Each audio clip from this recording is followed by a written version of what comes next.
Welcome back. Find a comfortable position and let your body get heavy. Take a slow breath in and let it out. There's nothing you need to do right now. Know where you need to be. Tonight, I have 12 stories for you. Let them wash over you. You don't need to follow along closely. Just let the words carry you. Let's begin.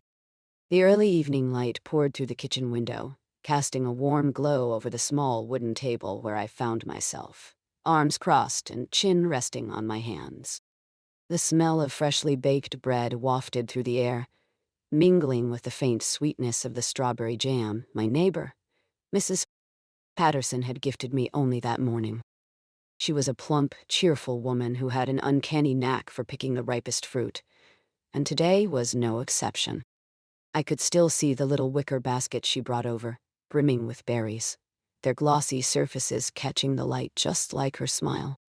Outside, the sun began to dip behind the trees, casting long shadows across the yard. The sounds of laughter drifted in from the street where children played, their voices bubbling over like the gentle boil of a pot on the stove. Occasionally, I would catch a glimpse of them through the window, their bright colors vivid against the fading day, a blur of energy that reminded me of a time when I was just as carefree. Sitting at the table, I absent-mindedly tapped my fingers on the polished wood, tracing the grain with my eyes.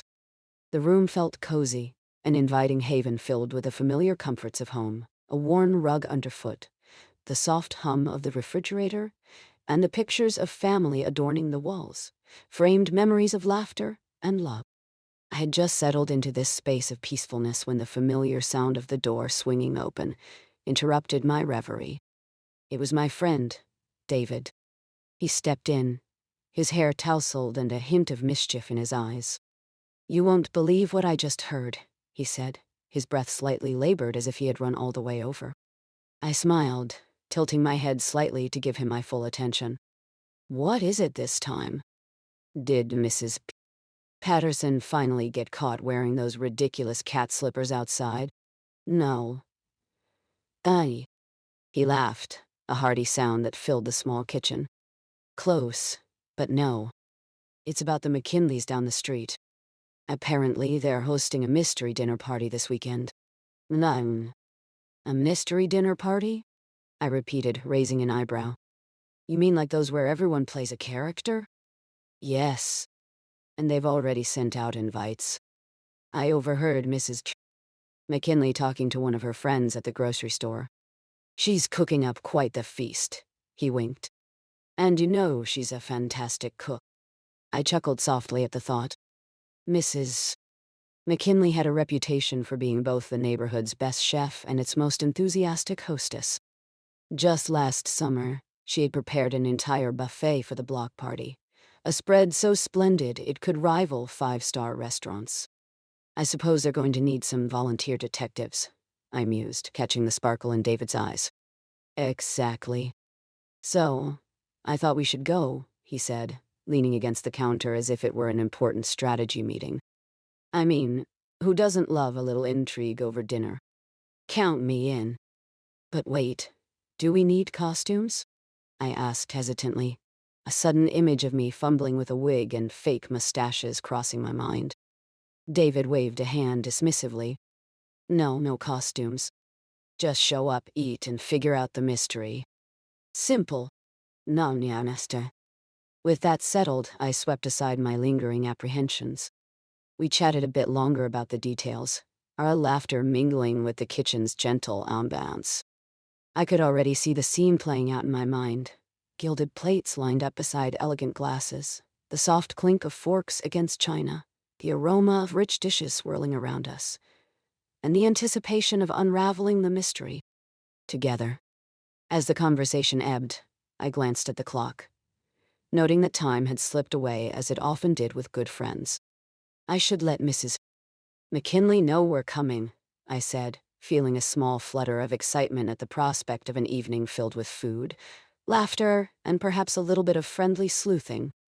"Good idea. I'll be right back," David replied, already turning to head for the door. I stood as well, moving toward the kitchen counter where I kept my phone. As David left, I took a moment to pause and soak in the warm surroundings.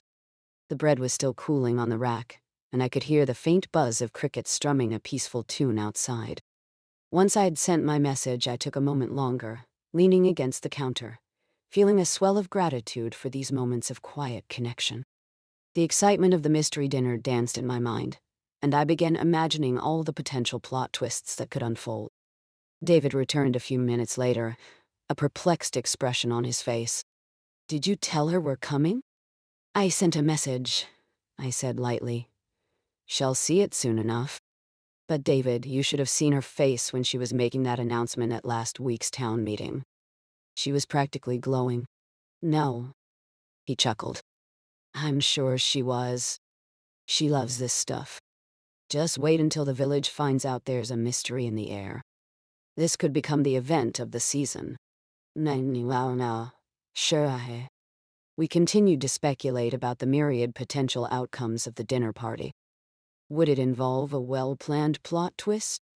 Would there be surprises lurking around every corner? With each thought, my excitement grew, but so too did my curiosity about the guest list. "I wonder who else is invited," I mused aloud. "Oh, the usual suspects," David replied with a grin. "The Warrens, the Jacobs, and definitely the Thompsons. They're always up for a good time." "Nee." A curious thought crossed my mind, one that sent me into a fit of giggles unbidden. What if there's a mix-up and we each get assigned a part completely opposite of who we are? Just picture me as a sophisticated lady of leisure and you as a gritty detective. "Nah." David's laughter echoed through the room. "You'd better come prepared then. And if that happens, you can just pretend to have tea while I'm unraveling the clues. It's all about the act." "None." "Right. I'll wear pearls and a hat. One of those floppy ones," I said, grinning at the image. The laughter lingered in the air as we both imagined what it would be like, swirling together in a light-hearted bubble of creativity. As the evening wore on, I felt a contentment settle over me, wrapping me in a familiar comfort. But then, as the sun dipped lower, casting a deep orange hue across the sky, I realized I hadn't noticed the time passing. My mind shifted to logistics. "Speaking of costumes, should we think about what we need to bring?" David nodded. "Definitely. Maybe I can swing by the thrift store tomorrow. They usually have some gems." "Nay." And as the idea of visiting the thrift store settled in my mind, I felt a pleasant sense of anticipation bubble beneath the surface. The thought of rummaging through old clothes, perhaps finding a perfectly ridiculous outfit, became a warm little beacon of joy. We continued to exchange ideas, and as we spoke, I noticed a subtle shift in the atmosphere. A comfortable silence danced between us, punctuated by the rustle of the evening breeze caressing the leaves outside, and the soft chirping of crickets. David leaned back in his chair, a relaxed smile on his face. "It's all going to be fun," he said quietly, as if savoring the notion, letting the words settle into the cozy space around us. Eventually, David glanced at the clock again and sighed, stretching his arms above his head. "Well, I'd better get home. I'll think about those costumes," he said, rising from his chair. "Yeah," I agreed, feeling a bit wistful as he made his way to the door. "This should be good." As he stepped outside, the cool evening air danced around us. "Oh," he called back, an impish grin spreading across his face. "Just one last thing. I think Mrs. McKinley might need a hand with some of the food. Maybe we should bring some extra supplies."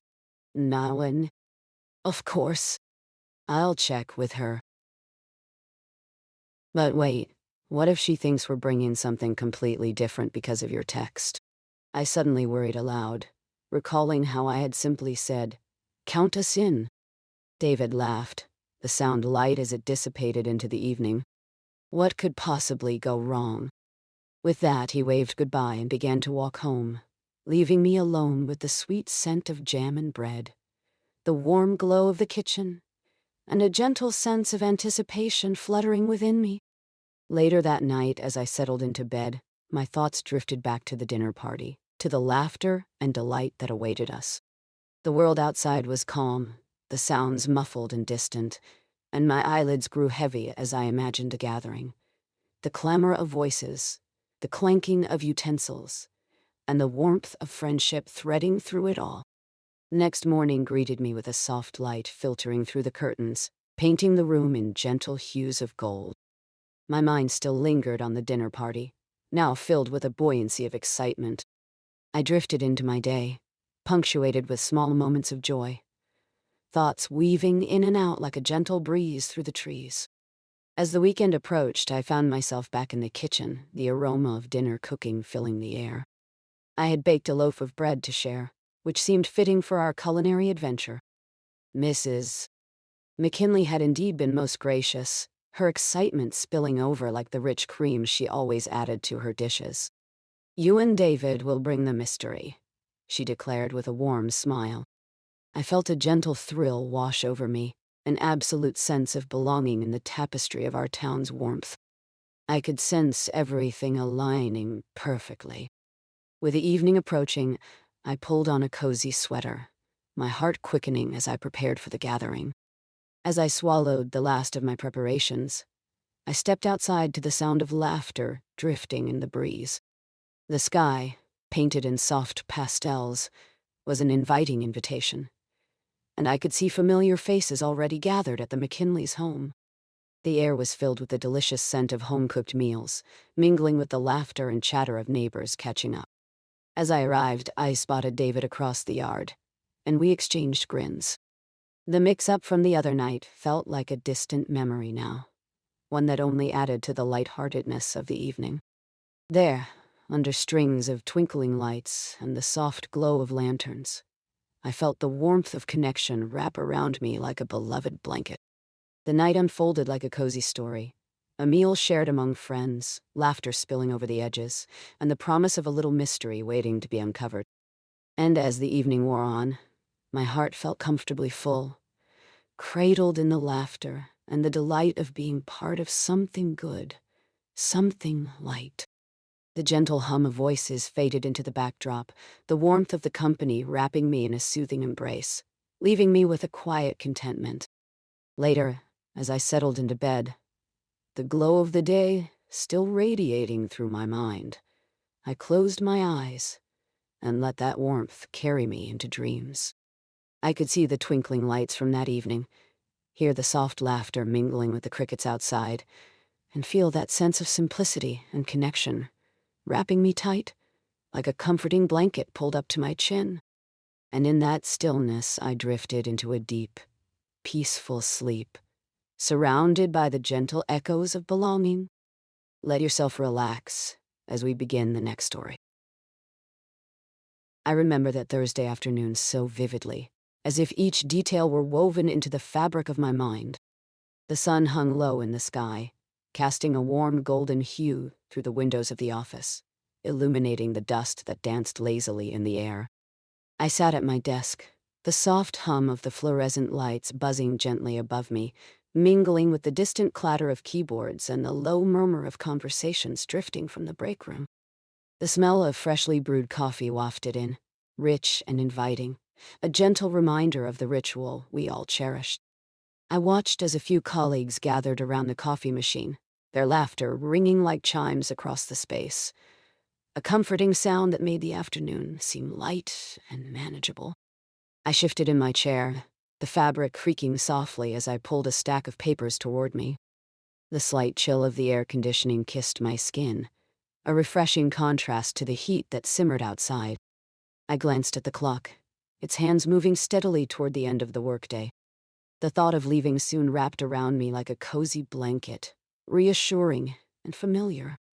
As the minutes ticked by, I couldn't help but overhear bits of a conversation from the neighboring cubicle. It was Melanie, her voice bright yet edged with concern. She was discussing our manager, Mr. Collins, an imposing figure known for his sharp tongue and the way he would dismiss ideas with a wave of his hand, as if they were as insubstantial as the clouds outside. Melanie had recently put her heart into a project, pouring countless hours into research and planning, only to watch it be brushed aside as if it were nothing. I leaned back, absently twirling a pencil between my fingers. I understood her frustration all too well. It wasn't just Melanie either. Countless others had felt the weight of Mr. Cullen's disinterest. It was a common thread among us, spun from the fabric of our everyday work lives. The injustice of it nagged at me, flaring up like a small ember in my chest. I closed my eyes for a moment, listening to the rhythmic tapping of fingers on keyboards, the soft rustle of papers being shuffled. Outside, the sunlight continued to wane, casting long shadows across the floor. As I took a slow breath in and out, I made a quiet decision. Perhaps it was the peculiar blend of courage and comfort that the coffee provided, or maybe it was just the need to stand up for what was right, however small. I gathered my resolve and stood up slowly, making my way toward the break room. Melanie was still there, her smile faltering as I approached. I gave her a warm nod, and she leaned against the counter, her arms crossed tightly. "It's just exhausting, you know," she said, her voice low as if afraid someone might overhear. I really thought this one would stick. I listened intently as she spoke, her words pouring out like a gentle stream. The warmth of her vulnerability washed over me, and I found myself sharing my own frustrations, the moments I had felt small and unseen. It felt good to vent, and as we continued to talk, the atmosphere in the break room shifted from one of despair to solidarity. It was as if a curtain had been lifted, allowing the light of camaraderie to seep in. After our conversation wound down, I whispered a suggestion that had been bubbling beneath the surface. "What if we spoke to the team? Just gather everyone and share our thoughts." "It's enough already." The excitement flickered in her eyes, hope igniting like the embers of a fire. We both knew it wouldn't be easy, but the thought of joining forces brought a sense of empowerment. As the clock struck 5, we approached the small gathering of our colleagues in the conference room. The atmosphere felt different, charged with a quiet anticipation. The soft thud of footsteps echoed off the walls as more people trickled in, faces illuminated by the reflections of the overhead lights. Melanie and I exchanged a glance, a silent acknowledgement of our intention. It felt like taking a leap into the unknown, and yet it was thrilling. As we began to share our thoughts, speaking softly but firmly, I watched our colleagues lean in, nodding in agreement. One by one, voices chimed in, offering their own experiences and frustrations. The timbre of our collective voice rose gently, a harmonious blend of honesty and hope. I could feel the tension in the room melt like butter in the sun, replaced with a comforting warmth. Moments turned into a timeless flow as we brainstormed solutions together. There were chuckles and understanding nods, small gestures of our shared humanity. The sense of community transformed our doubts into resolve, softening the edges of our anxiety. We even found ourselves laughing at a few old anecdotes, remembering the times we had triumphed over benign hurdles, our spirits lifting with every shared laugh. A few weeks later, Mr. Collins called for a meeting to discuss our new ideas. I remember the way he entered the room, his usual bravado tempered slightly by the curiosity in his eyes. He seemed to sense the energy shift among us. As we presented our thoughts, I watched the flicker of surprise dance across his features. It was a small victory, the assurance that our voices mattered, that the tapestry of our efforts had been woven together into something stronger. When the meeting ended, a gentle exhale of relief swept through us. I could see the small smiles begin to return, the brightness in Melanie's eyes shining more vividly. We stepped out of that room, hearts a little lighter, shoulders a little less tense. Conversations buzzed around us like cheerful butterflies, and I felt a sense of calm enveloping me. It was just in the everyday act of standing together that we had made space for something truly beautiful. As I settled into my evening routine that night, the soft glow of the lamp cast a warm light over the pages of my journal. I took a moment to reflect, the gentle sound of rain beginning outside, a soothing symphony against the window. I finished my thoughts and let out a soft sigh, grateful for the connections we had forged, and the small yet significant change we had created together. Tucking myself into bed, I pulled the blanket up to my chin. Its familiar weight a reminder of comfort and peace. Outside, the rain tapped softly against the window, like a gentle lullaby guiding me into the land of dreams. As I surrendered to the stillness, I knew, nestled in that quiet place, that everything was all right.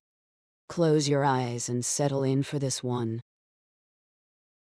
The clock on the wall ticked softly, an almost comforting sound, as I settled into my favorite nook in the small, sunlit kitchen. There were remnants of dinner still lingering on the table. A half-eaten loaf of crusty bread, a bowl of steaming soup that I'd made just a little too salty, and an assortment of mismatched mugs, each one holding a story in its own right. I found myself wrapped in the warmth of the kettle boiling gently on the stove. The sweet, earthy aroma of chamomile wafted through the air, mingling with the rich scent of garlic that still clung to the walls. Outside, the evening settled in, painting the sky a deep indigo, the first stars twinkling shyly against the vast darkness. I could hear the tap of rain against the window, each drop a tiny percussion that seemed to join in the rhythm of my thoughts. It was a cozy evening, perfect for reflection. I wrapped my fingers around the steaming mug of tea, feeling the warmth seep into my palms. I had spent the day at the office, a place that felt so familiar, yet held its own mysteries and stories, much like the kettle humming gently in front of me. That day, my coworker Henry had brought in a batch of his famous chocolate chip cookies, which had made their way around the office like whispers of delight. Henry was known for his baking talents, a skill he often joked about as if it were a secret weapon he kept tucked away for the right moment. I could still see his grin, dusted with flour, as he announced their arrival with a theatrical flourish, the sunlight catching the golden edges of those cookies. They were warm and gooey, the chocolate melting into little puddles, and I remembered how the entire team had gathered around the break room, hands reaching for the sweet, baked treasures. I chuckled softly to myself, recalling how Fiona, the newest member of our team, had been caught in a fit of laughter when she accidentally grabbed 2 cookies at once, her eyes wide with mock guilt. "I'm just helping myself to a second breakfast," she'd exclaimed, a twinkle in her eye. It had lightened the mood and the laughter spread, the kind that wraps around you like a soft blanket, easing any tension lingering in the air. Yet, as the hours passed and the conversations flowed, I sensed a subtle undercurrent at play. There was a slide presentation we had been preparing for weeks, and I had noticed Henry seemed a bit off as we discussed our collective ideas. He hadn't added much to the conversation, his usually lively engagement replaced by a quietness that weighed on the room. I hadn't wanted to press him, but it was hard to ignore the way his smile didn't quite reach his eyes that day. As I looked back, I realized that small moments often held the key to understanding one another, a gentle touch of vulnerability that we all shared. And so, as the sun dipped further down, drawing shadows across the kitchen, I made a mental note to check in on him the next day. The next morning dawned bright and clear, the air brisk with the fresh scent of autumn leaves. I arrived at the office early, the familiar sound of the elevator pinging as I stepped onto my floor. The light glinted off the glass walls, casting soft patterns across the carpet. As I filled my cup with another round of coffee, I spotted Henry at his desk, absorbed in his work, papers sprawled in front of him like a small mountain. "Good morning, Henry," I called gently, trying to break through the silence that surrounded him. He looked up, his expression shifting to one of surprise and then warmth, a spark igniting behind his hazel eyes. "Morning. Did you have a good evening?" he replied, the hint of a smile breaking through. I joined him at his desk, leaning against the edge and letting the conversation flow naturally. "I did, actually. Made some chamomile tea and reflected on our cookie fiasco from yesterday. It was great how Fiona just..." "Well, dove right in," I said, a grin spreading on my face as I remembered her antics. Henry chuckled softly, the tension in his shoulders easing as he joined in the laughter. "Yeah, she's quite the character." I don't think anyone's ever eaten 2 cookies so heroically. No? It felt like a bridge was being built in that moment, the space between us softening with shared laughter. But really, how are you doing? You seemed a bit distracted yesterday, I asked, my tone gentle but curious.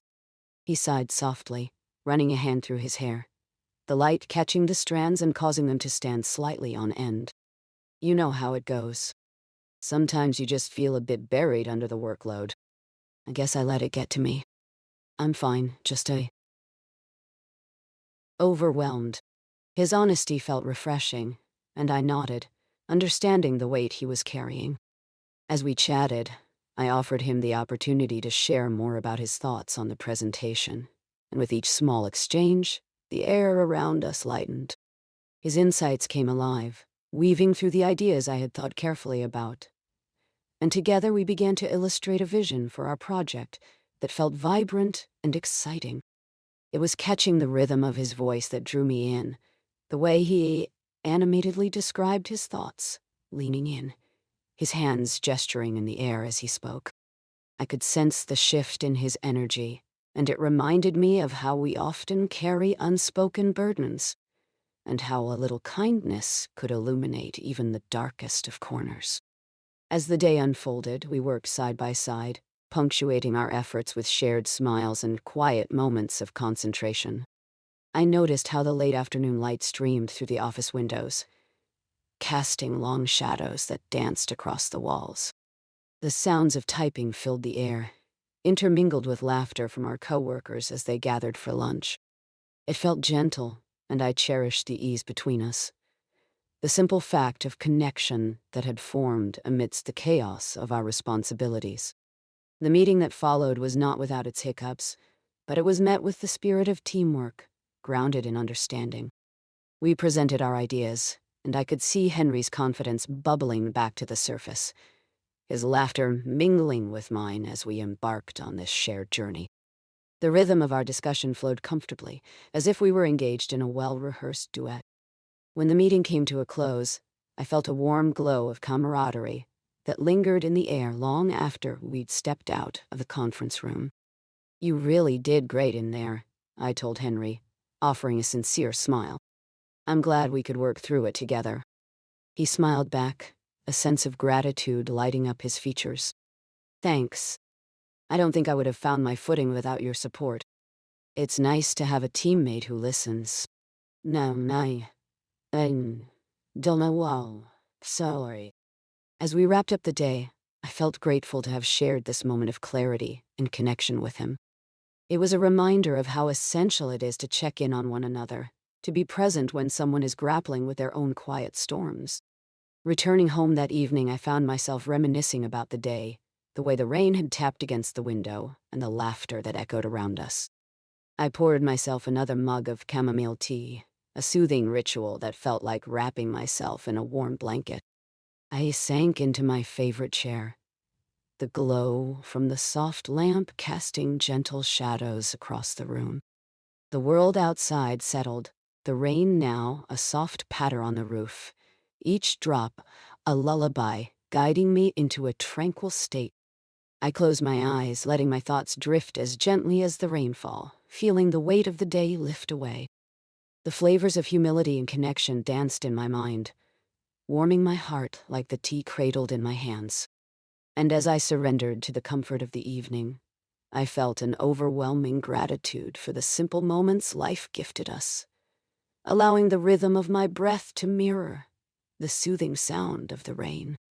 It was in this quietude that I found peace, and with a soft sigh, let the world fade away, cradled in the embrace of stillness. Take a deep breath, and let's move on to the next one. I remember the kitchen in the late afternoon, sunlight spilling through the window, casting soft, golden rectangles onto the smooth wood floor. The air was warm, heavy with the scent of freshly baked chocolate chip cookies, gently crackling from the oven.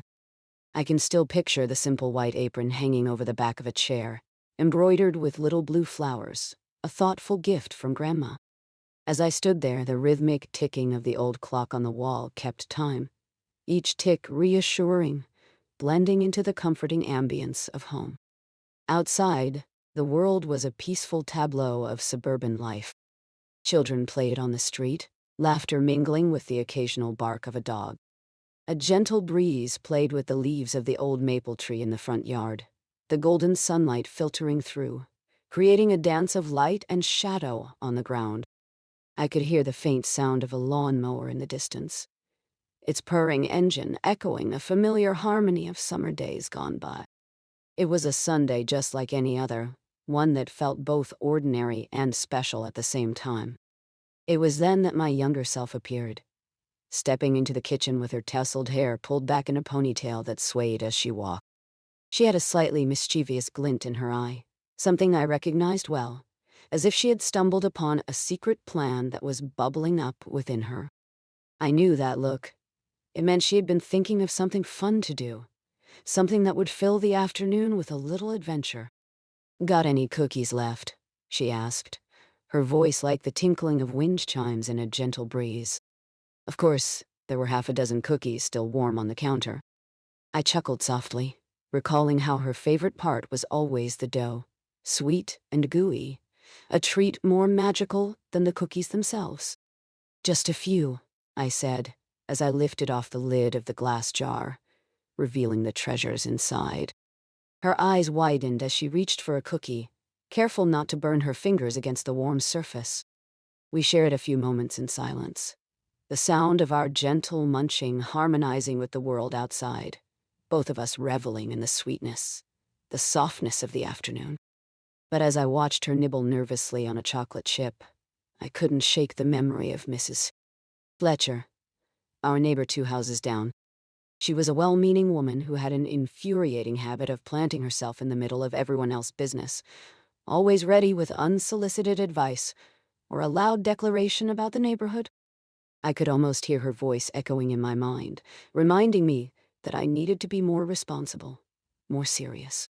I think her intentions were good, but I often found myself rolling my eyes, wishing for the freedom to enjoy a lazy summer afternoon without lectures. I laughed a little, a soft chuckle, and turned to my younger self. "You know, we could get back at Mrs. Fletcher for all those times she tries to tell us how to live our lives." I watched as her eyes sparkled with mischief. "What do you think?" Her face lit up, curiosity piqued, as she leaned in closer. "What do you mean?" I grinned, laying out the plan in soft whispers, careful to keep the energy light. It was just a simple idea, really, nothing harmful. Just a little playful trick. I suggested we bake a batch of those cookies, but instead of chocolate chips, we'd use dried cranberries, seeds, and nuts. The sort of healthy treats Mrs. Fletcher would love, completely devoid of the sweetness we both adored. We could leave them on her doorstep. That way she would assume we were being sweet and kind. But we'd get a little satisfaction out of knowing she'd be in for a surprise. "Oh, that sounds perfect," she giggled, her laughter infectious, and for a moment the tension of growing up faded away, leaving only the joy of childhood and camaraderie. So we set to work, measuring and mixing, the bowl filled with ingredients and our hearts full of mischief. Flour dust settled like snowflakes as we worked, and the sun began to lower in the sky, painting the room with soft hues of orange and pink. The kitchen filled with rich, warm aromas, and a sense of contentment enveloped us like a gentle quilt. We stirred and laughed, singing silly songs as we went. We made a beautiful mess, but none of that seemed to matter. It felt good to indulge, to savor those moments where creativity flowed like the melted butter, mixing in with the sugar. The cookies transformed from a mere thought into tangible treats, an art we created in those cheerful, playful hours of the afternoon. Once the cookies were baked and cooled, we placed them carefully into a cardboard box, setting it on the countertop as we admired our handiwork. "Now, for the ultimate test," I said with a smile, and she clapped her hands with excitement. We tiptoed to the door, our hearts racing with the tiny thrill of secrecy, like spies on a mission. As we approached Mrs. Fletcher's house, The world around us began to settle into the soft twilight, shadows stretching long and lazy on the grass. The air was cooler now, fragrant with honeysuckle and grass, as if nature itself was winding down for the evening. We placed the box gently on her doorstep, and for a moment we stood still, holding our breath, listening for signs of life on the other side of the door. But then, as if the very universe was conspiring to create the perfect moment, Mrs. Fletcher opened the door, her eyes widening at the sight of the surprise on her doorstep. The evening light painted her gray hair in soft pastels as she leaned forward, curiosity blooming across her face. My younger self and I giggled behind the bushes, watching in delight as she picked up the box, her face morphing from surprise to confusion, and then back to curiosity again. "Cranberry cookies," she said to herself, furrowing her brow as she peered inside. Well, they do look rather good." There was something so beautifully sweet about that moment. I felt the soft warmth of satisfaction, tender and gentle in my heart. We made our way back home, the day winding down, leaving behind the giggles of secret satisfaction. It was a small act, a playful whim, but it felt so liberating, a gentle nudge of rebellion against the seriousness of adulthood. The world still felt manageable, and the laughter of childhood lingered like the sweet scent of cookies in the air. In the days that followed, there was no word from Mrs. Fletcher, too. Perhaps it was her way of choosing to ignore us, or possibly she'd enjoyed those treats more than she let on. My younger self and I exchanged knowing smiles, our hearts light. As the light faded into the soft embrace of night, we returned to the kitchen for one last cookie, the warm chocolatey scent wrapping around us like a hug. I could see the glow of stars beginning to twinkle outside, the sky deepening into a velvety blue, and I could not help but feel a sense of gratitude for moments like these. Later, as I turned off the kitchen light, the room softened into shadows, the lingering warmth of the afternoon still wrapped around us. We had shared laughter, a mischievous plan, and in the end, a memory to hold close.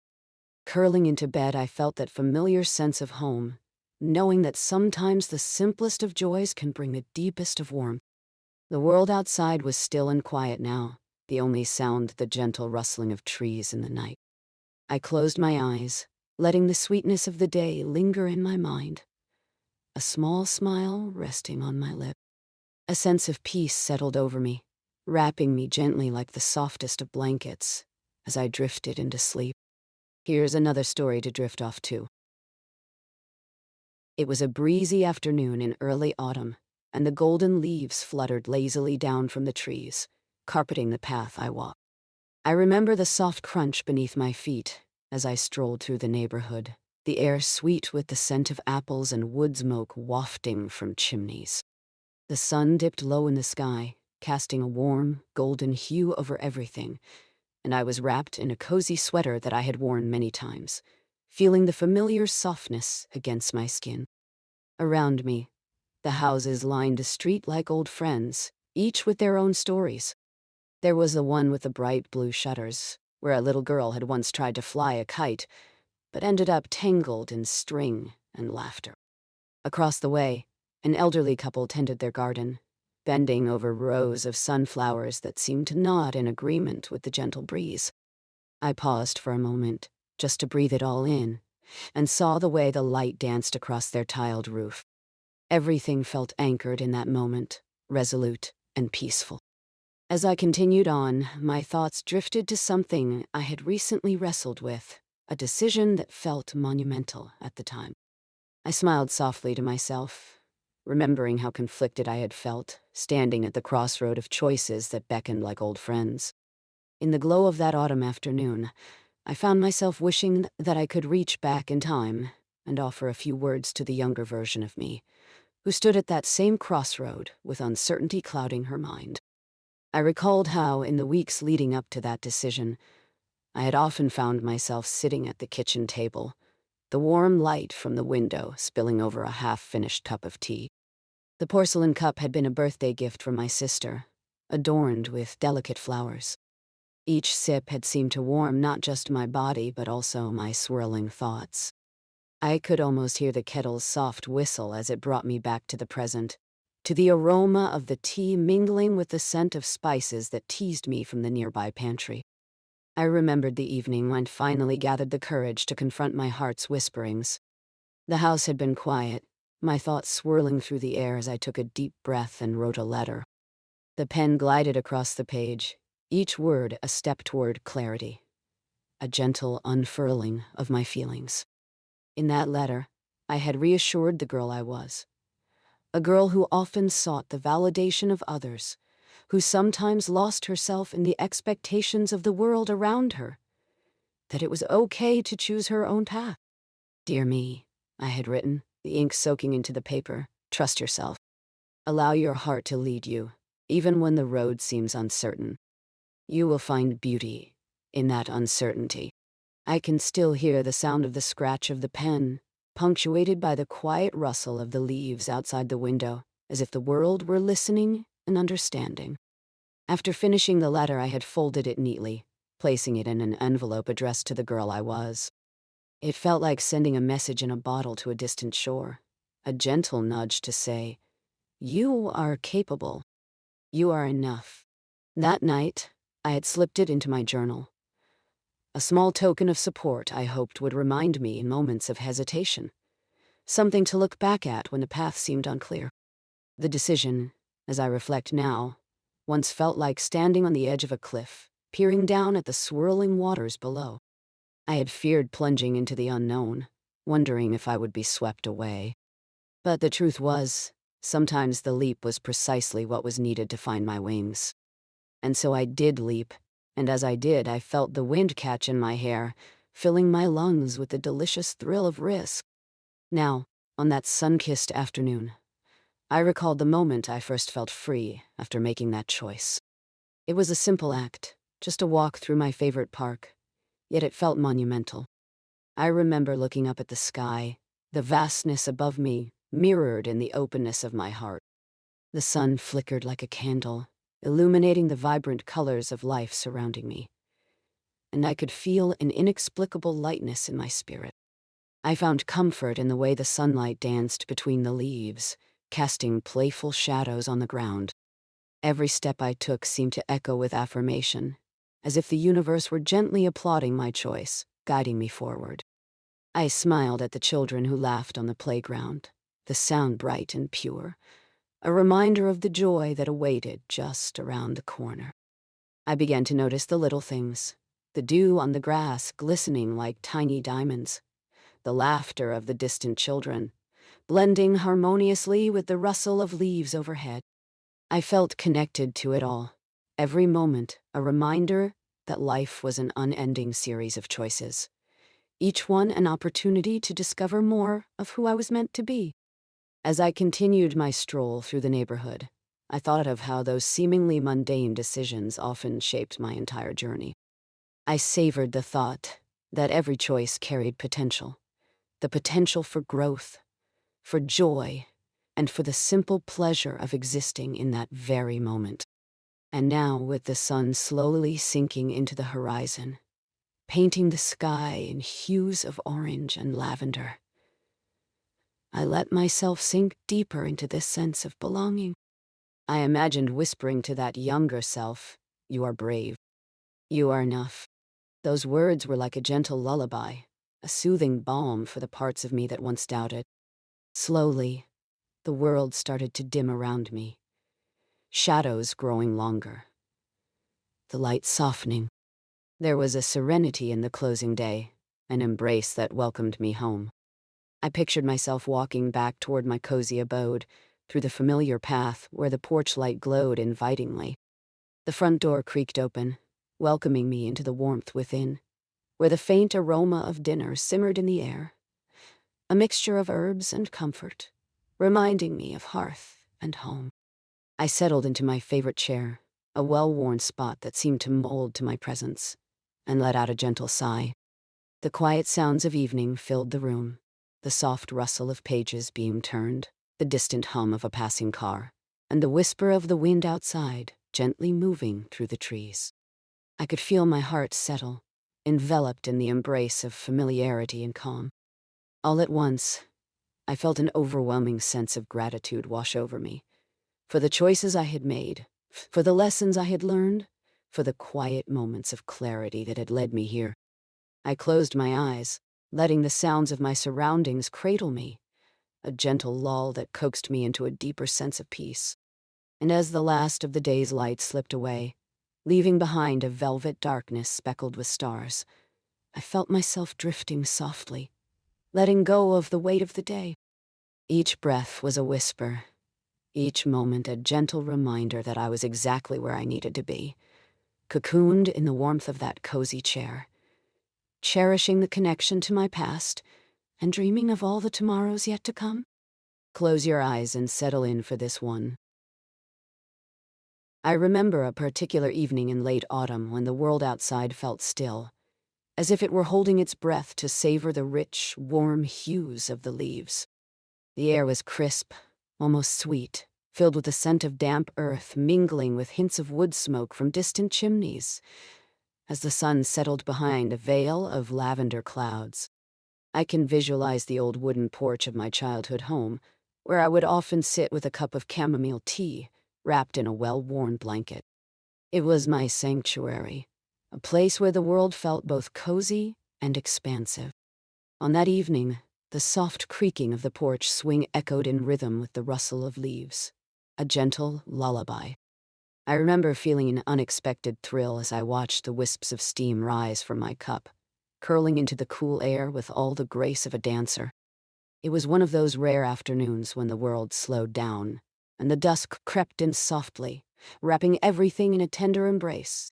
I could hear the distant sound of laughter from a few houses down, where families were gathering, preparing for dinner, completely unaware of the heartfelt narrative unfolding just around the corner. It was within this quiet atmosphere that I first caught sight of Max, a fellow introvert who lived just a couple of streets over. I had seen him at the local library, often buried beneath stacks of books, his brow furrowed in concentration, and it struck me how he carried a certain gentleness about him, a quiet intensity that made one feel as if he could kindly hold entire worlds within. His sandy hair caught the last glimmers of sunlight as he ambled down the street, hands shoved deep into the pockets of his worn-out jacket. As he approached, I felt a familiar flutter in my chest. Not of the romantic variety, but more like the comforting sensation of having known someone for ages, even if our interactions had been limited to sidelong glances during hurried errands. The world of small-town life didn't leave much room for anonymity. It was a tapestry woven from the threads of shared experiences, and we had brushed against each other's lives in the most mundane of ways. Max paused by the street lamp, casting a long shadow on the sidewalk, and I could see the flicker of a smile on his lips as he glanced my way, perhaps drawn by the warmth of the porch light spilling out into the darkening streets. "Nice evening, isn't it?" he said, his voice soft, a gentle murmur that caressed the air between us. "It really is," I replied, startled by my own eagerness. "I thought the leaves would never stop falling." He chuckled lightly, an easy sound that felt like an invitation. "It's like they can't get enough of letting go." We exchanged a few more words, layered with the comfort that comes from shared silence. There was something profoundly soothing in the way we navigated our conversation, as if each sentence was crafted with care, avoiding the pitfalls of exaggerated bravado or spirited debate. We spoke of the small town, its quirks, the local diner where the coffee was always a bit too strong, and how Mrs. Thompson's porch looked like a postcard for fall, all decorated with pumpkins and hay bales. With each shared observation, I found myself relaxing into a rhythm of ease, my shoulders dropping as laughter flowed like a gentle current between us. As dusk deepened, the sky transformed into an artist's palette of deep blues and purples, sprinkled with flocking stars. I invited Max to join me on the porch, and he hesitated for just a moment, glancing back at the small yellow lights of the houses lining the street, as if weighing the comfort of solitude against the pull of companionship. But then he nodded, and it felt like a small victory, a shared acknowledgement of the beauty in quiet moments. Settled beside me, We each wrapped ourselves in the warmth of the blanket I had draped over my legs. I could feel his presence more than I could put it into words, a quiet, steady rhythm that filled the silence. As we sat there, it became clear how the world outside continued its dance. The gentle rustle of leaves, the distant sounds of laughter blending into one harmonious melody. With the evening drawing on, the conversation took on a leisurely pace. We spoke of books we loved, those expansive worlds that felt like home on particularly lonely days. I remember how he lit up when discussing his favorite mystery writer, his hands animated as he described a character I'd never heard of. I found comfort in his passion, the way his eyes sparkled as he recalled particular passages, and I couldn't help but smile at the thought of how easy it felt to listen to him, how delightful it was to share in the enthusiasm of something so small and yet so grand. As the stars began to twinkle above us, I noticed the occasional soft chuckle escaping our lips, mingling with the crisp night air. The warmth of the tea in my hands began to wane, and a sleepy sigh escaped me as I sank deeper into the cushions of the swing. Max seemed to sense my comfort. The way he leaned back, resting his head against the wooden railing, suggested a similar tranquility. For a while, we simply breathed together, the silence enveloping us like the softest of blankets. I remember noticing a lone firefly dancing in the space between us, bright and fleeting, a momentary spark in the stillness of night. My thoughts drifted, and I felt a wave of contentment wash over me. Here was a connection that had blossomed slowly, like the leaves turning from green to amber, a steady revelation that came not from dramatic encounters, but rather from sharing small pieces of ourselves. In the quiet, I could almost hear the leaves whispering secrets to one another, tales of change and resilience. As the moon rose higher, casting its silvery glow on the porch and the world beyond, our conversation drifted quietly into shared memories. I spoke of my grandmother's kitchen, the way the light would filter through the window in the early morning, illuminating the dust motes that danced like tiny fairies in the warmth. Max shared his childhood discoveries in the woods behind his home, where he once stumbled upon a family of deer, the air filled with a sense of wonder that lingered long after he'd walked away. Each story drew us closer, roots intertwining beneath the surface, unseen yet profoundly felt. I could hardly believe how comfortable it was, how effortlessly we wove our thoughts and experiences together, creating an invisible thread that held us connected. In those moments, I found myself reflecting on the marvel of connection, how even in a world that often felt vast and sprawling, we could carve out little sanctuaries of understanding. Time lost meaning as the evening deepened, and I could feel the pull of sleep brushing against my eyelids. I allowed myself to lean back against the swing, letting the gentle rocking motion soothe me, as if the world outside was a lullaby beckoning me into dream. Max shifted beside me. I could feel the warmth radiating from him, and I caught glimpses of his smile in the moonlight, a quiet assurance in the stillness of the night. And just then, a small breeze swept through the porch, rustling the blanket that enveloped us both. A few leaves fluttered down in a delicate dance, their soft thuds landing on the wooden floor, whispering secrets of warmer days.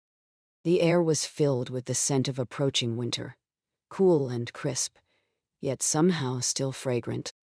I realized, in this shared solitude, I had found not only a friend, but a kindred spirit who understood the beauty of quiet moments, who reminded me that connection could bloom even in places where silence ruled. As the wind played its gentle tune, I allowed my eyes to close, surrendering to the sweetness of the present, the calmness that enveloped us both. I felt gratitude swell within me, the simple joy of companionship. The way our lives had brushed against each other in a small town that held the weight of dreams and possibilities. The last thing I remember was the soft cadence of his breathing, rhythmic and peaceful, as if it was the echo of my own heart, a reminder that in this vast world we are never truly alone. And as I drifted into sleep, surrounded by warmth and the gentle embrace of the night, I knew that sometimes the quietest of evenings could hold the most profound of connections. and that in the hushed corners of life, kindness and understanding could blossom in the most unexpected ways. And now, our next story. The late afternoon sun poured through the kitchen window, casting warm and golden rays that danced across the worn wooden table. My grandmother used to say that the kitchen had the best light, and I often found myself lingering there, savoring the rich scents that swirled around me, the sweet aroma of freshly baked apple pie, punctuated by the earthy undertones of simmering herbs from the stovetop. The gentle sound of the wind chimes hanging outside chimed softly, like a distant lullaby, as the breeze wove in and out of the open window. I sat at that table one afternoon, a Friday in late September, when the days still held a hint of summer's warmth, yet the nights were beginning to whisper of the cool embrace of autumn. The glow of the setting sun bathed the room in a soft, warm hue, and I found comfort in the creaky familiarity of the space. The walls bore the traces of time, with photographs of family members smiling down at me, their faces frozen in laughter, each image a tiny window into a story long told. My cousin Lena had come over that day, which was a bit of a surprise. We hadn't seen much of each other in recent years, our lives having drifted apart like pieces of a puzzle missing their connection. I had heard from my aunt that she was coming by, yet I'd hardly dared to hope it would actually happen. Lena always had a way of making a room feel bright with her laughter, and as soon as she stepped inside, the kitchen brightened, like the sun had chosen to linger even a little longer. "Hey, remember when we tried to bake cookies and nearly set the kitchen on fire?" She laughed as she settled down at the table, her voice a pleasant melody that filled the space with warmth. I chuckled at the memory, how we had mistaken baking soda for baking powder, and our grandmother's frantic gestures had turned into laughter instead of scolding. It was good to remember those moments, the lightness of childhood swirling around us like the warmth of a familiar blanket. As we began to chat, the conversation flowed easily, like the coffee brewing in the corner. I could see Lena's eyes spark with recognition as she spotted the old tin can that held our grandmother's cherished recipe cards. She reached over, her fingers brushing against my hand, an unspoken connection rekindling as we sifted through the cards, each one a reminder of meals shared and love baked into every dish. "I've missed this place," she said softly, tracing the edge of one of the cards, her voice barely above a whisper. "And you?" The admission hung in the air between us, thick with the quiet weight of years gone by, but also buoyed by the promise of reconnection. The tension from unspoken words faded, replaced by a gentle nostalgia that settled over the room like a comfortable quilt. "What do you think Grandma would say if she were here?" I asked, looking up from the cards to meet her gaze. Lena pondered for a moment, a playful smile tugging at her lips as she looked toward the ceiling, as if imagining my grandmother's spirited presence hovering above us. Probably something wise about the importance of family, or how we should never mix up baking soda and baking powder. She laughed again, the sound light and airy, easing the remnants of awkwardness from the air. As the laughter faded, I could feel the room quieting, a gentle lull that invited reflection. We sat together, sipping our drinks and soaking in the atmosphere, the golden light bathing us in serenity. Outside, the leaves began to rustle in the cool evening breeze, a subtle reminder of the changes happening in the world, echoing the transitions in our lives. Lena shifted slightly in her chair, her expression turning thoughtful. "I've been thinking a lot about us, you know. How we let things get so tangled. It feels silly now." There was a softness to her admission that resonated with me. We had drifted apart, tangled in the demands of life, lost amidst obligations and misunderstandings, the distance between us growing like the vines that wrapped around the gnarled oak tree in Grandma's yard. "I thought I was the only one," I replied gently, the quiet of the kitchen nurturing our conversation. "But something about coming back here makes it feel manageable." I could see her nod, her eyes reflecting understanding, as if she had been waiting for this moment, too, to embrace the healing that comes with shared memories. Time seemed to stretch between us, the sun slowly sinking lower in the sky, painting the walls with soft hues of orange and pink. We continued to share stories, laughter spilling over as we reminisced about childhood pranks and the oddities of our teenage years. Even the silly quirks of family gatherings that now felt like a warm embrace rather than a chore. Each story lingered in the air, a gentle reminder that we were still part of the same tapestry, intertwining our lives despite the gaps that had once felt insurmountable. The evening grew darker, and I lit a few candles on the table, their flickering flames casting soft shadows that danced around us. The ambience turned dreamy and comforting, and I could feel the worries of the world outside fading into the background. It was as if we were in our own little bubble, a sacred space where time held no sway, allowing us to catch up on all those missed moments. And then, as if the universe had conspired to bless our reconciliation, we found ourselves discussing the future, the possibility of rebuilding something beautiful from the chaos. The words flowed freely, hopes and plans unfurling like the petals of a flower awakening to the dawn. We spoke softly, as if sharing secrets with the universe itself, allowing the warmth of our connection to envelop us like a cocoon, safe and sound. As the clock on the wall ticked gently away, I could feel my eyelids growing heavy, the comforting haze of contentment settling around me. The room was filled with a deep sense of peace, the barriers that had once seemed so insurmountable now gently fading into the shadows. In that moment, it occurred to me that family bonds, no matter how frayed, could be lovingly mended, woven together again with gentle care and understanding. Lena reached across the table, her hand resting lightly on mine. "We'll figure it out, won't we?" "Together." Her voice was filled with hope, and I nodded, a smile breaking across my face, warmth spreading through me like the gentle light of the candles flickering in the dim room. As the last rays of sunlight dipped below the horizon, the stars began to twinkle overhead, visible through the window, offering their blessings upon us. I felt the pull of sleep tugging at the corners of my mind, the exhaustion of the day's reflections slowly lulling me into a restful embrace. With a quiet sigh, I took a moment to breathe deeply, inhaling the familiar sense of home, letting gratitude wash over me like a gentle wave. Everything felt right, soothing like a well-worn quilt draped snugly over my shoulders. It didn't matter what had happened in the past or how far we had drifted apart. All that mattered was this moment.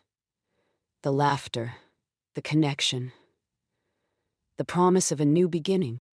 As I leaned back in my chair, allowing my body to relax, I felt the warmth of the candlelight casting a golden glow, the shadows dancing softly around us. In that stillness, I embraced the feeling of being home, surrounded by the echoes of love and the threads of family weaving back together. As my eyes fluttered softly closed, welcoming a gentle drift into dreams. Take a deep breath, and let's move on to the next one. The evening air felt soft as I stepped outside to the gentle glow of the porch light, wrapped in the kind of calm that only comes after a day well spent.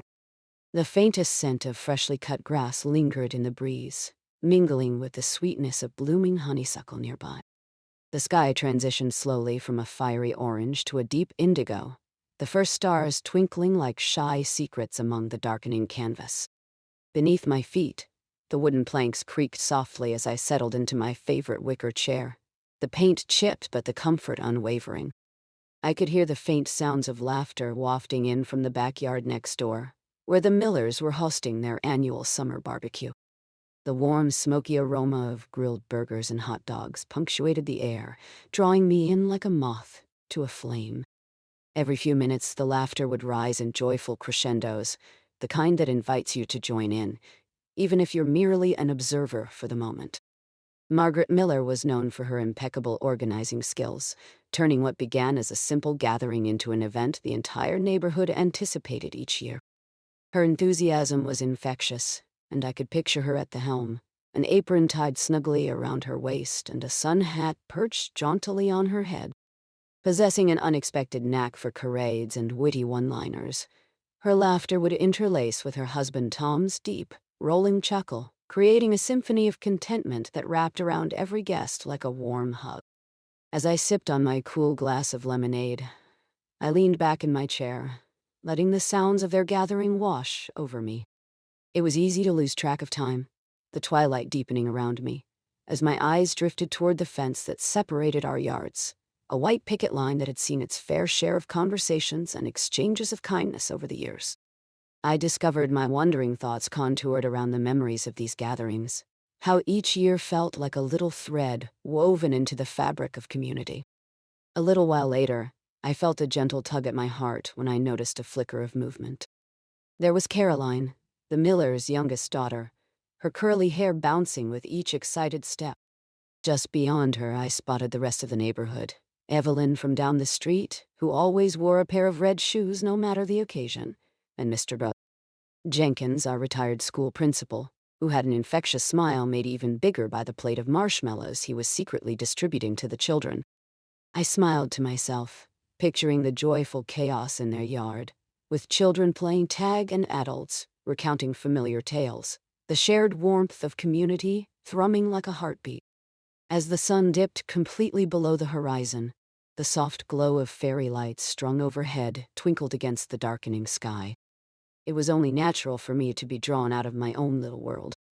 I rose from my chair, noticing the coolness of the evening wrapping around me like a gentle quilt, and made my way over to the miller's yard. The gravel crunched softly underfoot, reminding me of countless walks down this very path, all leading to similar warm gatherings. "Hey there," Margaret called as I stepped onto the patio, her eyes twinkling with the warmth of human connection. "Thought you were going to miss the fun this year, neighbor." I chuckled, settling into the familiar embrace of the gathering, the air thick with laughter and the smells of grilled delights. "I could never resist the siren call of a barbecue," I replied, glancing towards Tom, who was cheerfully flipping burgers and occasionally letting out a boisterous laugh that resonated with everyone around. A little while later, as I helped myself to a plateful of food, I was drawn into the conversations unfolding around me. The simple act of sharing stories, Evelyn recounting the time she tried to make a pie and ended up with a pancake disaster, while Mr. Jenkins added in his wise musings on how every cooking failure was merely a cooking adventure, felt like a dance of words, effortlessly weaving through the warm air, each exchange becoming a shared memory, a gentle thread stitching us closer together. Time slipped away like grains of sand through fingers, and the laughter flowed like the lemonade in our cups. The evening began to cool, and the first hints of tiredness crept in as children tumbled onto blankets spread out on the grass, the remnants of their energetic play fading into sleepy murmurs. I felt a comforting sense of satisfaction envelop me, observing the warmth of connection that had woven itself around us all. As the stars continued to pop into existence above, Margaret suggested a game of charades, and the crowd erupted into cheers. I chuckled, certain that this lightened postponement of summer's warm farewell would only bring more joy to the fabric of our little community. As the game unfolded, each participant brought their own unique charm, the guessing accompanied by roars of laughter and playful jibes. I stayed back for a moment, savoring the scene unfolding before my eyes. The way the soft light illuminated faces full of joy, the rhythmic sound of laughter surrounding the happy chaos of the evening. It struck me how precious these moments could be. The gentle glow of a community gathering like this, making the world feel vast yet intimate, vibrant yet calming. With a heart full of gratitude, I found a cozy nook on one of the benches, where I could bask in the glow of the collective happiness. The evening's delightful lull had a sway to it, the laughter washing over me like a warm wave. It felt as if time was slowing down, inviting me to sink deeper into the comfort of connection. As the game wound down, and the children nestled deeper into their blankets, the adults lingered a bit longer, exchanging softer stories now, the kind that felt like whispers shared under a secret sky. I joined in, adding my own recollections of past summers, the roots of our friendships deepening with each shared tale. Eventually, as the gathering began to slowly disperse, a beautiful harmony settled among us, a quiet understanding of the life we built together in this little town. I caught a few tender smiles, gentle waves, and soft good nights as everyone made their way home, the atmosphere thick with affection and warmth. Once back home, I sat outside on my porch once more, my mind still filled with the laughter and joy of the evening. As I leaned back and looked up at the now twinkling stars, I felt a sense of peace, an overwhelming appreciation for the simple beauty of community. The world seemed to hum softly around me, a lullaby woven from shared stories and laughter, cradling me like a cherished memory. With the breeze softly rustling the leaves overhead, I took one last sip of my lemonade, now warm and sweetened by the lingering warmth of the summer night. I could hear the distant sounds of the millers still chatting, the echoes of laughter softly drifting through the air, a comforting reminder that I was never truly alone. As I turned to head inside, the warmth from the porch light guided me through the door, the familiarity of my home wrapping around me like a soft blanket. I settled into my favorite chair, the world outside fading slowly, and let my eyelids grow heavy, draping my thoughts like the gentle night sky. In those quiet moments, I felt a deep gratitude for the bonds we shared, the little gatherings that stitched our lives together, and the soothing embrace of a life filled with warmth and connection. Close your eyes and settle in for this one. The morning sun filtered through the thin curtains of my childhood bedroom, casting a soft, warm glow onto the faded floral wallpaper. I lay in bed, cocooned in a quilt that smelled faintly of lavender and the faintest hint of the fresh linens my mother used to wash. The air was sweet, with the scent of pancakes cooking downstairs, mingling with the rich aroma of freshly brewed coffee. I could hear the sizzle of bacon and, occasionally, my father's laughter as he and my mother exchanged quiet jokes over the breakfast table. I remember that feeling of calm and coziness wrapping around me like that old quilt. The house felt alive, buzzing with the ordinary magic of a Saturday morning. Outside, the world was awakening, too.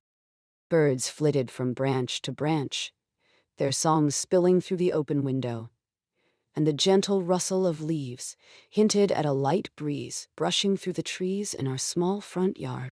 As I slipped out from beneath the quilt, I could hear my younger self's laughter echoing softly from the kitchen. I remember how excited I felt, knowing that today was not just another weekend but a special day planned by my parents. They had promised we would be going for a family outing to the local fair. I'd been counting down the days, my excitement bubbling like the syrup that would soon top those pancakes. Moments later, I joined them in the kitchen. My mother turned, her hair tied up in a loose bun, flour dusting her apron, and she greeted me with a smile that felt like sunshine. "Good morning, sleepyhead," she teased, her eyes sparkling. I think I must have grinned like I had just been handed the biggest gift in the world. Because, in a way, I was. As we gathered around the table, the conversation flowed easily, punctuated by the gentle clinks of forks and the soft rustle of napkins. I remember the warmth radiating from the breakfast spread, the golden pancakes stacked high, their fluffy surfaces inviting syrup and melted butter.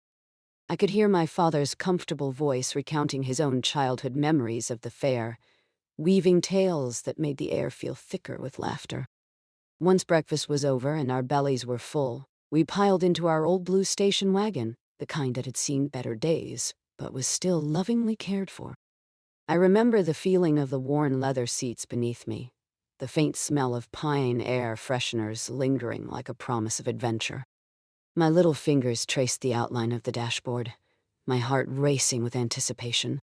The drive took us through our small town, past familiar shops with windows that reflected the warm sun, and people exchanging greetings on their morning strolls. There was a sense of togetherness in the air, an unspoken bond shared by those who inhabited this corner of the world. We arrived at the fairgrounds, and I could hardly contain my excitement. The colors were vibrant and alluring, bright flags flapping in the breeze, and the laughter of children mingled with the sweet sound of carnival music floating through the air.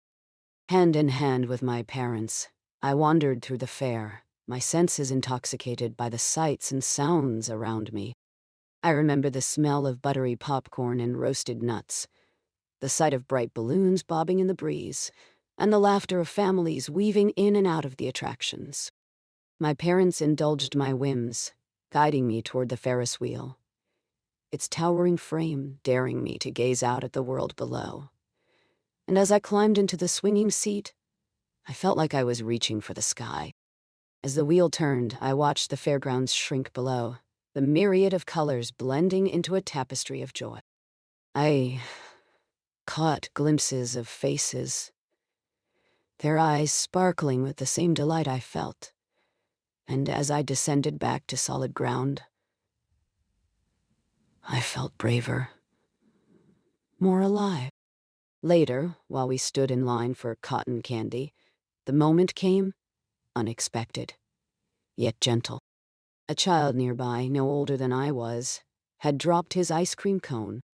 He stared at it, wide-eyed and devastated, as the melting scoop pooled on the ground. I could feel the ache for him in my own chest, the sudden weight of his small disappointment. My mother, noticing this, bent down to talk to him, but before she could speak, a woman appeared from the crowd. She was unassuming, dressed in a simple sundress, her hair pulled back in a loose braid, and she smiled at the boy with a warmth that seemed to envelop him like a hug. "Oh no, that's a sad sight, isn't it?" she said softly. "You know I think it's too hot for ice cream today anyway." It was a small attempt at humor, but it made the boy giggle through his tears. "How about we get you another one?" "My treat." "None." His face lit up, the sadness melting away like the ice cream that had just slid from his grasp. The woman turned, looking at me and my parents, and there was a shared moment of understanding that passed between us. The kindness she extended felt like a ripple in the air, a reminder of how small acts of goodwill could alter the course of a day. I watched them walk away, her hand resting gently on his shoulder, sharing a moment that felt sacred in its simplicity. We continued on, indulging in cotton candy that melted on our tongues, the sweetness lingering long after it was gone, but the incident left an imprint on my heart. Time passed at the fair. We swung from rides, played games, and collected small prizes. Yet I found my thoughts drifting back to that woman. I remember the warmth of her smile, how it had reached beyond the initial moment, wrapping around me and anyone who had witnessed her act of kindness.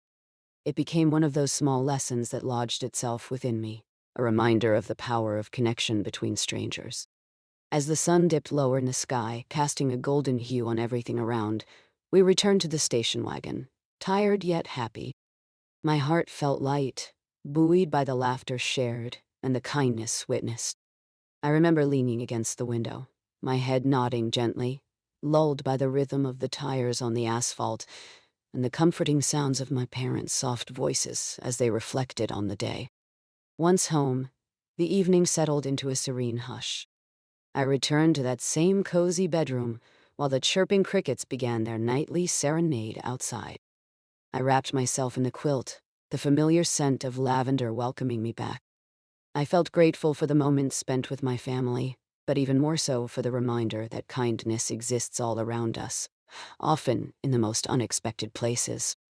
I closed my eyes, letting the warmth of the day wash over me, and breathed deeply as the cool night air brushed against my cheeks through the slightly open window.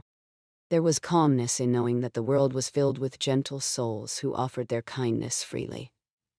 And as I drifted off to sleep, I held on to that glowing memory, shifting gently into dreams where kindness always found a way. In the quiet of the night, as everything faded into stillness, I felt a deep sense of peace settling in my heart, like a cozy blanket pulled up tight. And so, I breathed one last time, comforted by the warmth of home, grateful for every small kindness that shapes our world. Let yourself relax as we begin the next story. The evening had settled softly over the little town of Maplewood, casting a warm, golden hue upon the familiar streets. I found myself in my grandmother's kitchen, the scent of freshly baked apple pie swirling around me, mingling with the earthy aroma of cinnamon and nutmeg. The kitchen window was slightly ajar, letting in a gentle breeze that rustled the old curtains. A pattern of delicate daisies, their cheerful yellow petals faded from many summers spent in the sun. The clock on the wall ticked steadily, keeping time as I savored the comforting sounds of home. I could hear the soft chime of the church bell from down the street, marking the hour, mingling with the distant laughter of children playing outside, their voices echoing into the dusk. The old wooden floor creaked beneath my feet, a warm reminder of the countless moments spent here, immersed in the rhythm of my grandmother's life.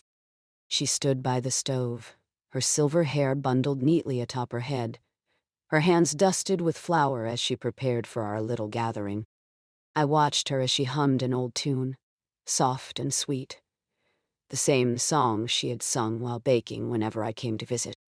I could see the way she moved with ease and grace, her apron tied snugly around her waist, the fabric dotted with small stains from years of loving meals made for family and friends. "Do you remember the time we had that big storm?" Grandma asked, turning to me with a twinkle in her eye. "You must have been about 7, and we lost power for the entire weekend." I chuckled, nodding as my mind drifted back to that blustery night, the heavy rain tapping against the windows like a persistent heartbeat.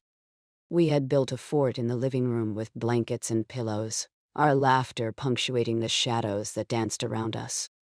"Your grandfather told stories by candlelight," she continued, a smile spreading across her face as she prepared the pie to cool on the counter. "You hung onto every word like it was a treasure."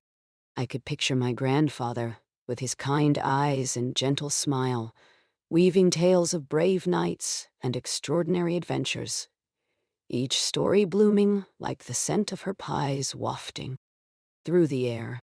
But then, a moment of silence settled between us, a pause that felt heavier than the rest as I thought back on the years. She caught my eye, and for just a heartbeat, I sensed an unspoken understanding. "Those days felt so simple, didn't they?" she said softly, taking a deep breath, reminding me of the weight of years tucked away within her gentle countenance. I nodded again, feeling a quiet weight settle on my heart. The world outside was slowly dimming, light fading to a soft twilight. But here, in this moment, time felt suspended. It was both a comfort and a bittersweet reminder that the years had passed, leaving us with layers of cherished memories and a few unspoken goodbyes. As we settled down at the kitchen table to enjoy a slice of pie, I noticed how her fingers trembled slightly as she placed the dishes before us. "You know, my dear," she began, her voice barely above a whisper, "there comes a time when we have to let go of the things we love, the people we hold dear." I looked up, seeing her gaze drift to the window, where the last rays of sunlight were kissing the edges of the horizon. I could see the faintest hint of melancholy clouding her expression as she continued, "Not because we want to, but because it's part of the journey." I nodded, my heart tugging gently at the corners. It was true, though difficult to accept. The world was ever-changing, and each moment we experienced felt precious, like the fleeting sweetness of the pie melting on my tongue, a burst of warmth and flavor that wouldn't linger long. Our lives were woven together with a tapestry of moments, each thread vibrant with laughter, love, and also, undoubtedly, loss. But just as I was about to voice my thoughts, sensing that familiar heaviness creeping in, she smiled. The kind of smile that warmed the room and chased away shadows. "But you know, it's also about remembering," she said, her voice steady now, "and keeping those memories alive in our heart." It was as if a gentle wave washed over me, easing the weight of the world and bringing a sense of peace.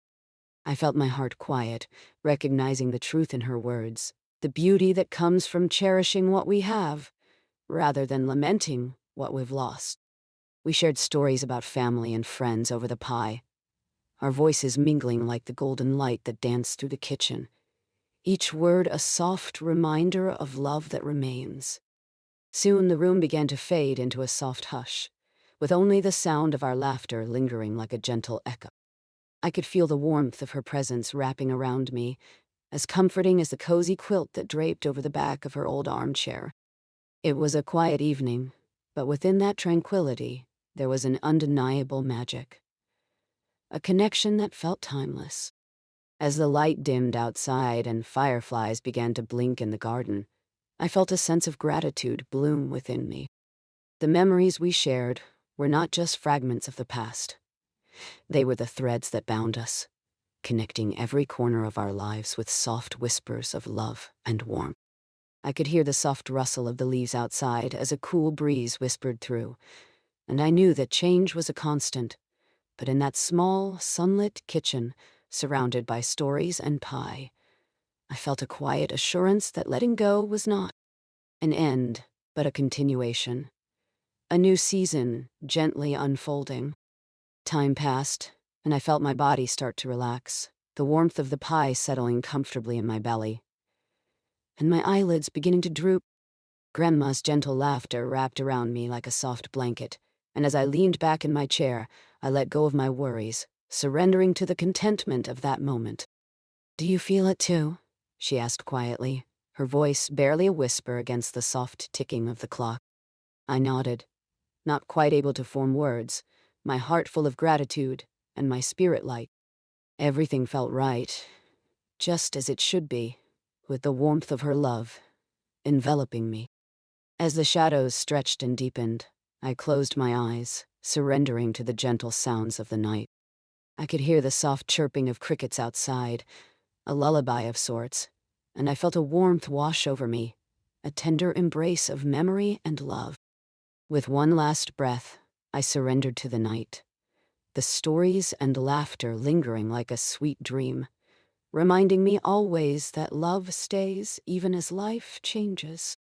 The world outside faded to a soft blur, and in that warm kitchen, with the fading remnants of apple pie in my heart, I drifted further into sleep, cradled by the gentle whispers of the past and the comforting promise of tomorrow. Close your eyes and settle in for this one. Let yourself relax as we begin the next story. And that's the last story for tonight.